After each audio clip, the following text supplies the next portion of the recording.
નમસ્કાર મિત્રો, નમસ્કાર। આજે અમે અહીંયા આવી રહ્યા છીએ શુકલ તીર્થના મેળામાં। શુકલ તીર્થનો મેળો ભરૂચની અંદર નર્મદા કાંઠે એક સુંદર રમણીય જગ્યાની અંદર દર વર્ષે શુકલ તીર્થનો મેળો ભરાય છે। મિત્રો, અહીં દર વર્ષે કાર્તિકી પૂનમથી એટલે કે દેવ દિવાળીથી લઈને પૂનમ સુધી એટલે 4 થી 5 દિવસ સુધી મેળો ખૂબ જ સુંદર રીતે મેળાનું આયોજન હોય છે અને ખૂબ માનવ મહેરામણ ઉમટી પડે છે।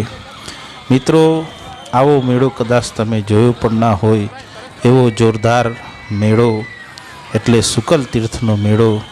એક વખત આ મેળામાં અવશ્ય તમે પધારજો। વર્ષમાં એક વખત ભરાય છે। મિત્રો, અહીંયા ફેમિલી સાથે પોતાના બાળકો સાથે બાળકોને લઈને જુદી જુદી રાઈડોની અંદર ફરવાની ખૂબ મજા આવી રહી છે। મિત્રો, એવું લાગે છે કે સુંદર પ્રકારનો મેળો એટલે જાણે આમ નિજાનંદ પ્રાપ્ત થતો હોય અને બાળકો કિલ્લાટ કરી રહ્યા હોય, મજા માણી રહ્યા હોય અને એવા સમયે પેલું ગીત આપણને યાદ આવી જાય, લા લા લા લા લા લા લા લા લા લા લા લા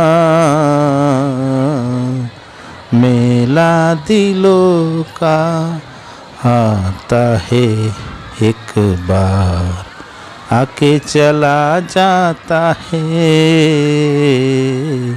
मेला दिलों का आता है एक बार आके चला जाता है। आते हैं मुसाफिर जाते हैं मुसाफिर जाना है ये सबको क्यों आते हैं मुसाफिर।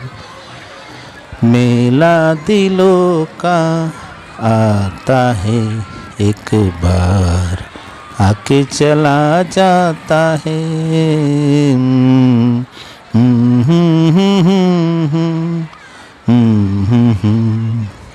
મિત્રો, ફિલ્મનું ગીત પણ યાદ આવી જાય એવું સુંદર મજાનું ગીત એટલે કે મેળો એટલે સ્નેહનો મેળાવડો। મિત્રો, મેળાની અંદર તમને મિત્રો મળી જાય, જૂના મિત્રો, જૂનામાં જૂના વર્ષો સુધી તમે મળ્યા ના હોય એવો મેળાવડો એટલે જેને મેળો કહેવામાં આવે છે। આ ભારતીય પરંપરા અને ભારતીય સંસ્કૃતિની અંદર દર વર્ષે આપણા વિસ્તારની અંદર, આપણા પંથકની અંદર આવા મેળાઓ યોજાતા રહે છે। પણ આજે હું અહીંયા શુકલ તીર્થના મેળામાં આવીને એટલી બધી મજા આવી છે, મારા બાળકો, મારી ફેમિલી અને લોકોની ચહેરા ઉપરની ખુશી જોઈને એટલા બધા લોકો મજા માણી રહ્યા છે કે શુકલ તીર્થનો મેળો એટલે શુકલ તીર્થનો મેળો મિત્રો 5 દિવસ સુધી આ મેળો ભરાય છે। જુદી જુદી પ્રકારની રાઈડો અહીંયા તમને જોવા મળશે। વધારે નથી પણ 70 રૂપિયા ભાડું છે એક રાઈડનું, એટલે તમે એક વખત અવશ્ય આવજો। તમારે આ મેળાની અંદર આવવું હોય તો તમે જાડેશ્વરથી લગભગ 10 થી 11 કિલોમીટર જાડેશ્વરથી તમે પોતાનું પ્રાઇવેટ વ્હીકલ લઈને અથવા તો બસની પણ સુવિધા સરકારશ્રી તરફથી રાખવામાં આવે છે। અને આમ તમારે સામેથી કાંઠેથી આવવું હોય તો કબીરવડથી નાવડીની સુવિધા રાખવામાં આવે છે, તેમાં પણ બેસીને લોકો આ મેળામાં આવે છે। અને બીજી રીતે તમારે આવવું હોય તો મળી આશ્રમથી પણ નાવડીની સુવિધા દર વર્ષે રાખવામાં આવે છે।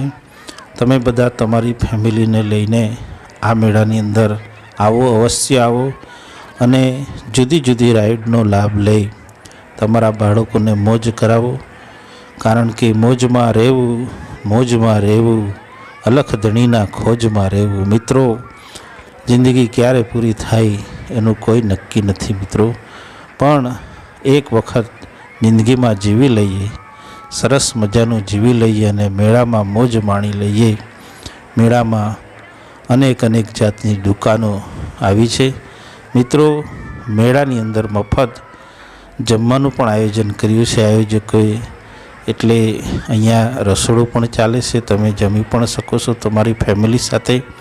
પાછળ મેળાના આયોજક શ્રીએ સરસ મજાનું રસોડું પણ બનાવ્યું છે, તેમાં જમી શકો છો અને મેળાની મજા માણો. મિત્રો, આવો મેળો, આવો અવસર, રૂડો અવસર ક્યારે મળશે? એક વખત શુકલ તીર્થ મેળાની અવશ્ય મુલાકાત લેવી. એ સાથે અસ્તુ.